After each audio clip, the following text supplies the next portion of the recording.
BJP সরকারের শপথ গ্রহণ অনুষ্ঠানের পরে বুধবার সকালের বিমানে তারা আগরতলা এসেছেন। আগরতলা এমবিপি বিমানবন্দরে তাদের স্বাগত জানাতে উপস্থিত ছিলেন খোদ মুখ্যমন্ত্রী অধ্যাপক মানিক সাহা। ত্রিপুরার মাটিতে পা রেখে দিল্লি মুখ্যমন্ত্রী রেখা গুপ্তা যেখানে তো এরকম না যে আগরতলায় সবার পোস্টিং হবে, বিভিন্ন জায়গায় আপনার পোস্টিং হবে, যেতে হবে। আর এখন পোস্টিংয়ের জন্য একে ওকে ধরতে না হয় না। আমাদের এখন যেভাবে পোস্টিংয়ের মধ্যেও আমরা চাইছি যে ট্রান্সপারেন্সি আনার জন্য আপনারা অতি শীঘ্রই আপনারা অ্যাপয়েন্টমেন্ট লেটারও আপনারা পাবেন এবং পরবর্তী সময় আপনাদেরকে সেই ট্রেনিং দেওয়া হবে। আমি আবার যারা আজকে অফার পেয়েছে তাদেরকে আমি আন্তরিক শুভেচ্ছা এবং অভিনন্দন জানাই যে রাস্তা আপনারা নিজেরা করে নিয়েছেন সেই রাস্তা আপনাদের ভবিষ্যতের রাস্তা। কিন্তু আপনারা নেক্সট যে আমাদের ত্রিপুরা রাজ্যের ভবিষ্যৎ, তাদেরকে প্রকৃত অর্থে মানুষ বানানোর কারিগর আপনারা, এবং তারাই এই রাজ্যকে, দেশকে ওনারা পরিচালিত করবে। এবং আপনাদের যত বেশি উদ্বুদ্ধ করতে পারবেন তত বেশি কিন্তু এই যে নতুন যাত্রায় আপনারা যুক্ত হলেন সেটা কিন্তু সার্থক হবে। আমি এখনও জানি যে আমরা যেটা চাইছি যে আমাদের যে পড়াশোনাটা সেটা যেন গুণবত্তা থাকে, তার জন্য আমি কিন্তু স্যাটিসফাইড নই এখনো। আরও বেশি রেজাল্ট এখানে কেন 78% আসবে, কেন 79% আসবে, কেন না এটা 100% হবে? অনেক স্কুল আছে যেখানে 100% পাস করে, এরকমও স্কুল আছে। তো সেখানে 100% যদি পাস করে, তাহলে এটা একটা হেলদি কম্পিটিশন হোক না সমস্ত স্কুলের মাধ্যমে, এবং ইন্টার এক্সচেঞ্জ হোক এক টিচার আরেক টিচারের সাথে। বিভিন্ন সাবজেক্টে দেখলাম ম্যাথের কেউ পেয়েছে, আপনারা সাবজেক্ট টিচার এখানে, কেউ ফিজিক্সে পেয়েছে। তো এই যে বিষয়গুলো আছে, আমি যদি মনে করি যে আমি সব কিছু জানি তাহলে কিন্তু ভুল হবে। এখানে এক একজনের মধ্যে কিন্তু কিছু না কিছু নিজেকে এইভাবে তৈরি করেছে, একটা এক্সট্রা কিছু আছে। তো এক্সট্রা জিনিসটা আমি ওই যে আমার সাবজেক্টের যে আছেন তার থেকে জানতে অসুবিধাটাকে। এই যে একটা কম্পিটিশন যদি হয়, তাহলে এই যে পার্সেন্টেজ, আমি বলছি না সবাই 100% কেউ স্টুডেন্টরা সবাই 100% তো সম্ভব নয়, পেতেই হবে। কিন্তু অ্যাটলিস্ট যে পড়াশোনার যে মান সেটা যেন উন্নতি হয়, সেটা আমাদের দেখতে হবে। আদারওয়াইজ ইনফ্রাস্ট্রাকচার দিলাম, অথচ রেজাল্ট কিন্তু আমার রেজাল্ট কিন্তু একটা, তার থেকে বোঝা যায়, পরীক্ষা থেকে বোঝা যায় যে আমার কতটুকু পাঠদান তারা গ্রহণ করলো। এখানে স্টুডেন্টের দোষ দিয়ে লাভ নেই,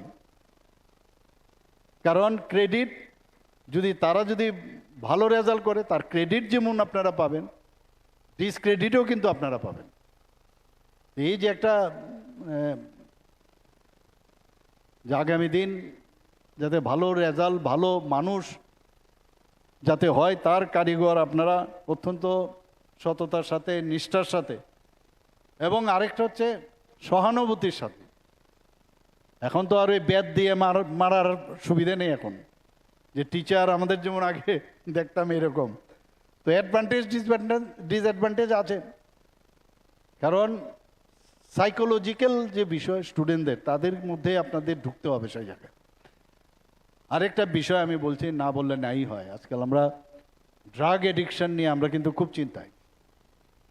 স্টুডেন্টদের আপনার দেখতে হবে কোথায় কে ইরেগুলারিটিজ আছে কিনা, তার ডেইলি ক্লাসে আসছে কিনা, তার মধ্যে বিহেভিয়ারাল চেঞ্জ আছে কিনা, সেটা যদি আপনারা লক্ষ্য রাখেন, দরকার পড়লে ওর বাড়িতে যান আপনারা। এই যে রিলেশন বা কী বিষয় আপনার ছেলে বা মেয়েকে দেখছে আজকাল আসছে না, তার যে ক্লাসের মধ্যে যেভাবে তার অ্যাটেনশন থাকা উচিত সেইভাবে তার অ্যাটেন্টিভ না। তো এই খবর যখন আনবেন, দেখবেন অনেক দেখা যাবে যে এই ধরনের বিষয় অনেকে যুক্ত হয়ে যায়। তো এর জন্য আমাদের তো বিভিন্ন পদ্ধতি আছেই, কিভাবে তাদেরকে ওখান থেকে নিয়ে আসা যায়, তার জন্য আপনাদেরও ভাগিদারি খুব প্রয়োজন। খালি পড়ালাম আর চলে আসলাম, সেটা লাভ হবে না। আরেকটা বিষয়, টিচার উইথ টিচার, এই যে রিলেশন, আমার যে সহকর্মী তাদের সাথে, ইভেন যারা টিচার না, নন টিচার স্টাফ, তাদের সাথেও যদি একটা ভালো রিলেশন হয়, তাহলে দেখবেন একটা ইনস্টিটিউশন না, একটা অদ্ভুত একটা যে মন্দিরের মতো একটা ফিলিংস আপনাদের মধ্যে আসবেন। It is up to you, আপনি কিভাবে চলবেন। তো সেটা আপনারা নিশ্চয়ই আপনারা করবেন। কর্মসংস্থানের ব্যবস্থা তো আমরা করছি আমাদের সরকার, এবং আজকের দিনটা একটা মাইল ফলক হিসাবে কিন্তু লেখা থাকবে যে এত একসাথে এতগুলো চাকরি আমরা দেওয়ার ব্যবস্থা আমরা করেছি। এখানে 2018 সাল থেকে যদি আমি কথা বলি, আজ পর্যন্ত সেকেন্ডারি এডুকেশন ডাইরেক্টরেটের অধীনে পোস্ট গ্রাজুয়েট টিচার 1471 জনকে দেওয়া হয়েছে, 444 জন গ্রাজুয়েট টিচার, 88 জন স্পেশাল এডুকেটর দেওয়া হয়েছে, 115 জন স্কুল লাইব্রেরিয়ান, 106 জন ফিজিক্যাল এডুকেশন টিচার নিযুক্ত হয়েছে। একইভাবে এলিমেন্টারি এডুকেশন ডাইরেক্টরের অধীনে আমরা 3776 জন গ্রাজুয়েট টিচার, 1104 জন আন্ডার গ্রাজুয়েট টিচার নিয়োগ পত্র দেওয়া হয়েছে। সব মিলিয়ে 7104 জন। তো এই যে বিশাল একটা সংখ্যা, এটাই বলে দেয় যে আমরা কত সিরিয়াস। ফাইন্যান্সিয়াল কনস্ট্রেন্ট থাকবে, সব আমাদের ছোট রাজ্য, third smallest state in the country, আমাদের বাজেট 27,000 কোটি টাকার থেকে বাড়িয়ে এবার আমরা 34,000 কোটি টাকা করেছি। তো সেই জায়গায় দাঁড়িয়ে আমরা ইনফ্রাস্ট্রাকচারও ডেভেলপমেন্ট করতে হচ্ছে, আমাদের এখানে চাকরিও দিতে হচ্ছে। তো এই যে ব্যালেন্স করে, চেক অ্যান্ড ব্যালেন্সের মাধ্যমে, এবং আমাদের বিভিন্ন প্যারামিটারে এখন সারা ভারতবর্ষের মধ্যে ত্রিপুরার স্থান কিন্তু একটা উল্লেখযোগ্য জায়গা আছে। আজকে ই অফিস হয়ে গেছে আমাদের, এবং অন্যান্য রাজ্যে ই অফিস কিন্তু আমাদের স্টেট লেভেল থেকে আরম্ভ করে, ক্যাবিনেট থেকে আরম্ভ করে ত্রিস্তরীয় পঞ্চায়েত, এরকম কিন্তু আর কোনো রাজ্যে হয়নি।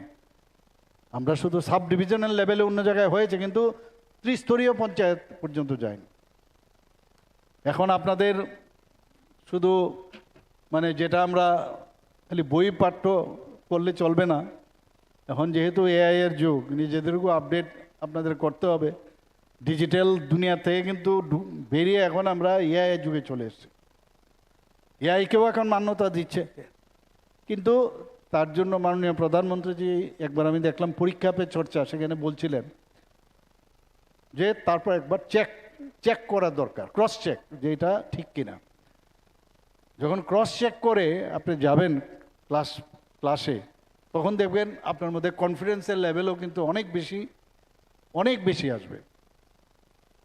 কারণ যত বেশি প্র্যাকটিস করবেন, তত বেশি কিন্তু আপনার মধ্যে রেডিমেড যে বিষয়টা, সেটা কিন্তু আরও বেশি স্ট্রেংথেনিং হয়। এবং এটা আলটিমেটলি আপনি কিন্তু ডেলিভারি সিস্টেমের একজন, যে শিক্ষাটা আপনি নিচ্ছেন স্টুডেন্টদের দেওয়া। মানবিক কারণেও আমরা আমাদের যারা সরকারি কর্মচারীরা আছেন, তাদের পাশে আমরা সবসময় দাঁড়িয়ে আছি। এখানে এই যে ডাইন অ্যান্ড হার্নেসে, অর্থাৎ কম্পেনশনের গ্রাউন্ডে সেকেন্ডারিতে 64 জনকে এলডিসিতে আমরা চাকরি দিয়েছি, 59 জন গ্রুপ ডি পদে নিয়োগ করা হয়েছে। আমরা সরকার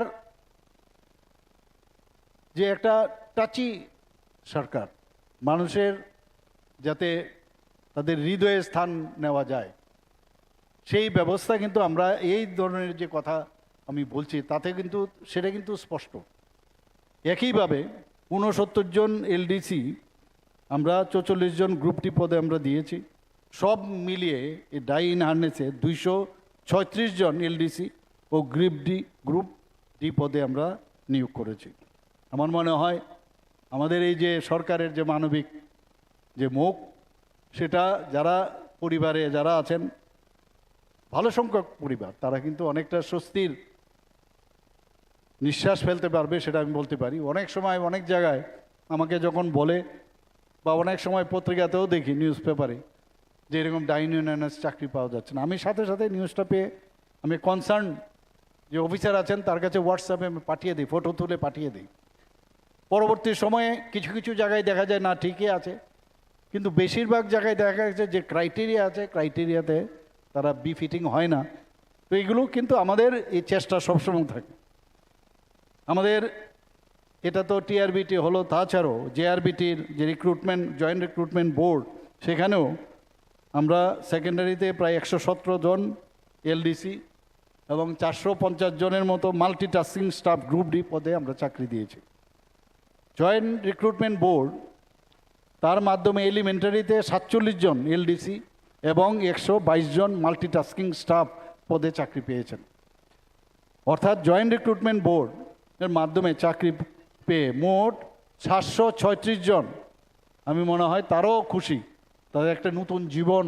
চাকরির জন্য আপনারা দেখেছেন কি অবস্থা সমস্ত জায়গার মধ্যে, তো সেই জায়গায় চাকরি পেয়ে তাদের মধ্যে একটা আনন্দ তো আছে, পাশাপাশি একটা নতুন সম্ভাবনা যে না আমরাও কিছু করতে পারবো।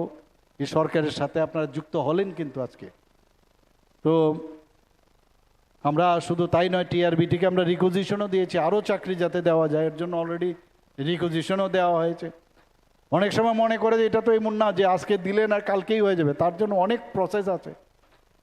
এই প্রসেসের ওয়েট করতে চায় না, এর মধ্যে রাস্তায় নামে আমাদের চাকরির কি হলো, চাকরি কি হলো দেখি মাঝে মাঝে, দরকারই পড়বে না, কোনো প্রয়োজন নেই, এইগুলো দেখে আমরা চাকরি দিই না। আমাদের প্রয়োজন আছে, আমাদের ফিনান্সের যখন কনকারেন্স আছে আমরা তখন দেই, এইগুলো আরও হবে, আরও আমরা তার জন্য আমরা রিকুইজিশন দিয়েছি।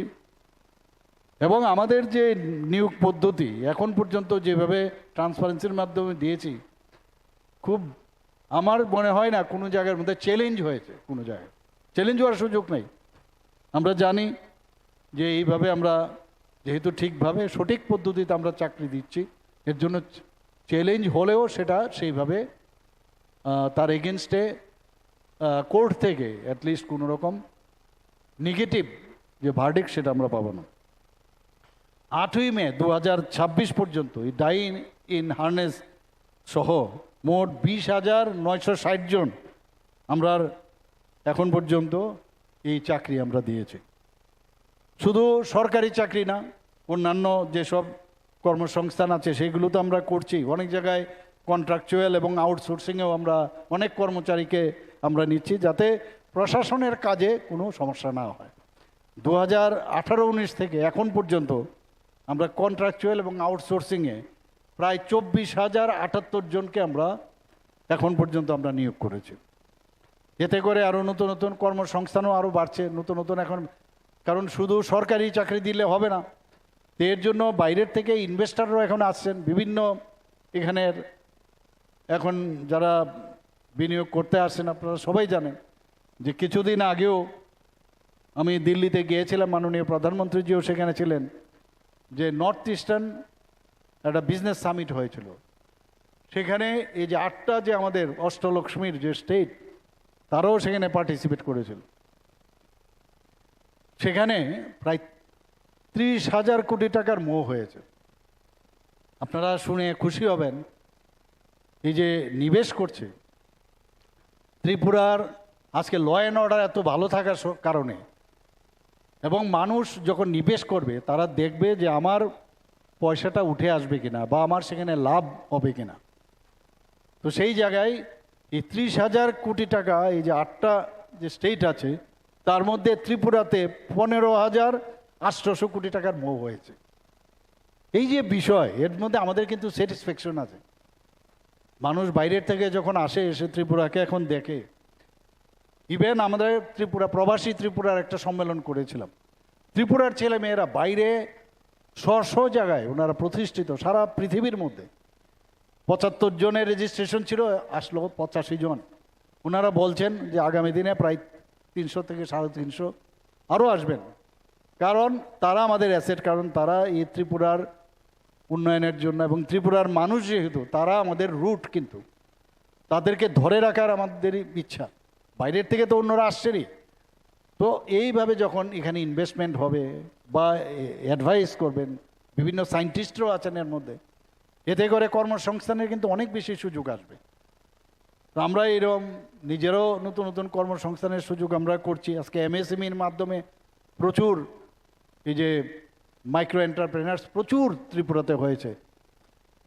If I am not wrong, এরকম একটা আমার কাছে তথ্য দেওয়া হয়েছিল, প্রায় 2.1 লাখ এই যে মাইক্রো এন্টারপ্রেনারশিপ আমাদের ত্রিপুরার ছেলে মেয়েরা কাজ করছে এখানে। তো এখানে নেগেটিভ যারা কথা বলেন তারা তো বলবেনই, কিন্তু আমরা সঠিক পথে আমরা কাজ করছি। আমরা টিপিএসসির মাধ্যমে, জেআরবিটির মাধ্যমে, টিআরবিটি, টেট সব ক্ষেত্রেই কিন্তু আমরা এই কাজটা করছি। এমপ্লয়াবিলিটির যে কথা মাননীয় প্রধানমন্ত্রীজি যখন 2014-তে আসলেন, বিকশিত ভারত 2047-এ উনি যে টাইমলাইন দিয়েছেন যে আমরা ডেভেলপ কান্ট্রি করতে হবে।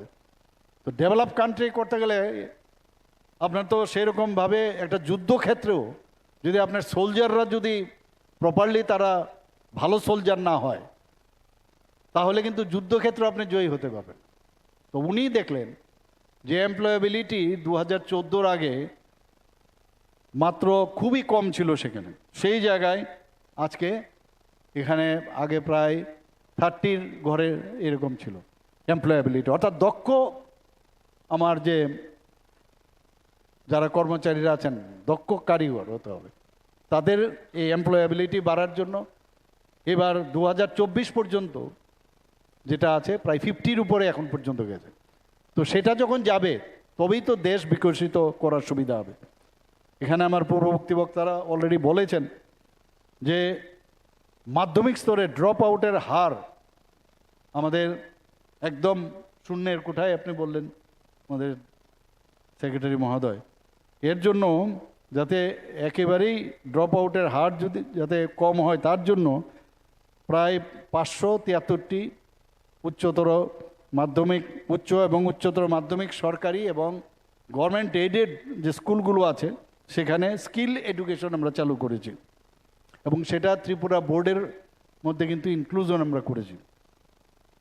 ডিজিটাল শিক্ষার প্রসারে সেখানে আইসিটি যে প্রকল্প, অর্থাৎ ইনফরমেশন অ্যান্ড কমিউনিকেশন টেকনোলজি, সেই প্রকল্প যাতে সেটাকে বাস্তবায়ন করা যায়, ইমপ্লিমেন্টেশন করা যায়, প্রায় 1384টি সরকারি ও বেসরকারি যে স্কুল আছে, বেসরকারি মানে গভর্নমেন্ট এইডেড, সেখানে বাস্তবায়ন করা হয়েছে। টিচিং লার্নিং ম্যাটেরিয়ালস, এগুলো আপনারা যখন ট্রেনিং নেবেন তখন বুঝবেন, ভেরি ইম্পর্টেন্ট। এবং এই যে স্মার্ট ক্লাসরুম, আমরা প্রায় 949টি সরকারি এবং সরকারি সাহায্যপ্রাপ্ত বিদ্যালয়ে অলরেডি আমরা স্থাপন করেছি। মানে স্মার্ট ক্লাসরুমে যেভাবে এখন 3 ডাইমেনশনালে আপনি যে কোনো জিনিস আপনি দেখাতে পারবেন, এর জন্য আপনারা ট্রেনিং পাবেন।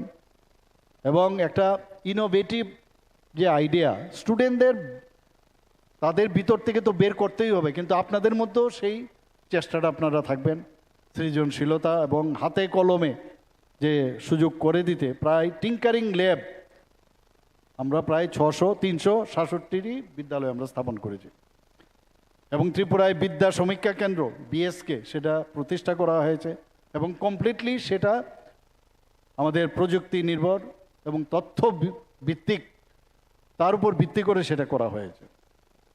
বালিকাদের শিক্ষার উন্নয়ন ভেরি ইম্পর্ট্যান্ট, এবং তাদের নিরাপদ শিক্ষার জন্য যা যা দরকার তাদের পরিবেশ, সেটা কিন্তু আমি আপনাদের মোটামোটা আমি বলছি, কিন্তু আলটিমেটলি আপনারা যখন কাজে যোগদান করবেন এই বিষয়গুলো যেহেতু আপনার কাছে এখন আমরা চেষ্টা করলাম কিছু বলার, তখন আপনারা দেখতে পারবেন কার্যক্ষেত্রে সেটা পাবেন।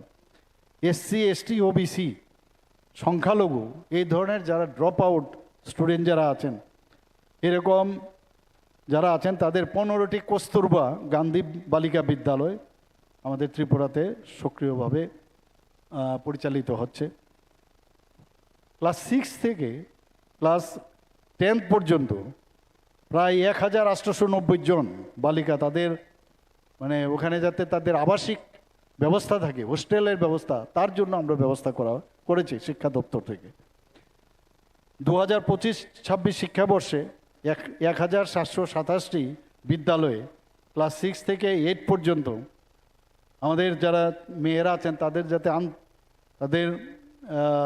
যাতে সেলফ ডিফেন্স, আত্মরক্ষার জন্য যা যা ট্রেনিং দরকার তার আয়োজন করা হয়েছে। এডুলেসেন্স ট্রেনিং ক্লাস 9 থেকে 10th পর্যন্ত ছাত্রীদের জন্য ব্যবস্থা করা হয়েছে। এবং অনেকের আছেন, আমরা জানেন বাল্য বিবাহ নিয়ে আমরা কিন্তু খুব চিন্তিত। কিছু কিছু ডিস্ট্রিক্ট আছে সেখানে এই যে বাল্য বিবাহ রোধ করার জন্য অনেক ডিস্ট্রিক্ট ম্যাজিস্ট্রেটরা ভালো কাজ করছেন, অনেক মেয়েরা পর্যন্ত তার প্রতিরোধ করছেন, প্রতিবাদ করছেন এবং রাষ্ট্রপতিজির হাত থেকে পুরস্কৃতও হয়েছেন। তো এটা আপনারা যখন তাদেরকে মানে উদ্বুদ্ধ করবেন সেই বিষয়ে, এবং তার যে বাল্য বিবাহের যে কুপ্রভাব সেই বিষয়গুলো নিয়ে আপনারা যখন, এবং আইন ও তার বিধি ইত্যাদি বিষয়ে যখন বলবেন, তাহলে তারা আরও বেশি উৎসাহ পাবে। এবং তাদের স্বাস্থ্য পরিচ্ছন্নতার গুরুত্ব দিয়ে 2025-26 থেকে এখন পর্যন্ত প্রায় 2092টি যে গভর্নমেন্ট স্কুল আছে সেখানে স্যানিটারি ন্যাপকিন বেন্ডিং মেশিন এবং ইনসিনারেটরস ইনস্টল করা হয়েছে। সেগুলো আপনাদের দেখতে হবে এটা আছে প্রপারলি, সেখানে কাজ হচ্ছে কিনা। আমরা তো দিলাম, কিন্তু সেটা ওয়ার্কিং কন্ডিশনে আছে কিনা সেই বিষয়গুলো আপনারা নিশ্চয়ই দেখবেন। যারা SC ST BPL যারা আছেন তাদের পরিবারের ছাত্রদের পোশাক ইউনিফর্ম আমাদের এই ডিপার্টমেন্ট থেকে, এডুকেশন ডিপার্টমেন্ট থেকে দেওয়া হয়েছে। যারা বিশেষভাবে সক্ষম শিশুরা, প্রায় 536টি বিদ্যালয়ে সক্ষম ত্রিপুরা প্রকল্প আমরা কিন্তু বাস্তবায়ন করেছি। যারা মানসিক ও সামাজিক এই ধরনের যারা শিশুরা আছেন তাদের জন্য যাতে ঠিকভাবে তাদেরকে স্পেশাল ট্রেনিং দেওয়ার যারা টিচার আছেন 136 জন স্পেশাল এডুকেটর নিয়োগ করা হয়েছে।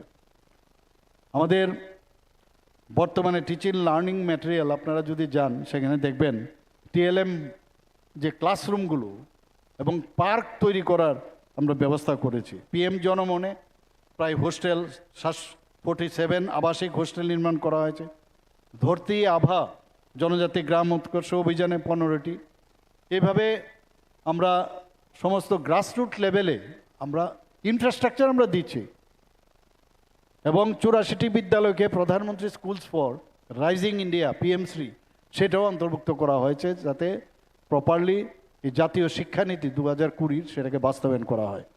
আমি আজকে এখানে আরও অনেক বিষয়ে আমাদের পূর্ববর্তী বক্তা বলেছেন। আপনারা আমার মনে হয় যে স্টুডেন্টদের সাথে যখন ইন্টারেকশনে যাবেন ট্রেনিং পাওয়ার পরে, এটা ডোর কিন্তু দরজা কিন্তু আপনারা খুলে দেবেন সারা পৃথিবীর কাছে এখন। এবং ছাত্রছাত্রীদের যে তাদের এক একজন ছাত্রছাত্রীর মধ্যে কিন্তু এক এক বিষয়ে তাদের মধ্যে কিন্তু তারা ভগবান পাঠিয়েছেন বিশেষ একটা কাজে, তাদের ভিতর থেকে সেটা আপনারা যদি বের করতে পারেন তাহলে সেই আপনার যে কাজের জন্য আপনারা যাচ্ছেন সেটা কিন্তু আপনারা নিশ্চিত করতে পারবেন। আমি আশা করি যে যারা আজকে নিয়োগপত্র পেয়েছেন তারা ভালোভাবে কাজ করবেন এবং আপনাদের উজ্জ্বল ভবিষ্যতের প্রতি আমার কামনা রইল। এবং আবারও সবাইকে হার্দিক অভিনন্দন শুভেচ্ছা জানিয়ে আমার কথা বলা শেষ করছি। নমস্কার, জয় হিন্দ, ভারত মাতা কি জয়। বেলায় বেলায় খেনু নাংকুক মানে কচাং দদরতেই গোসি নাহার চাকনাই ককলাম ইয়াফারঘা বেলায় খেনু নাংকুক মানে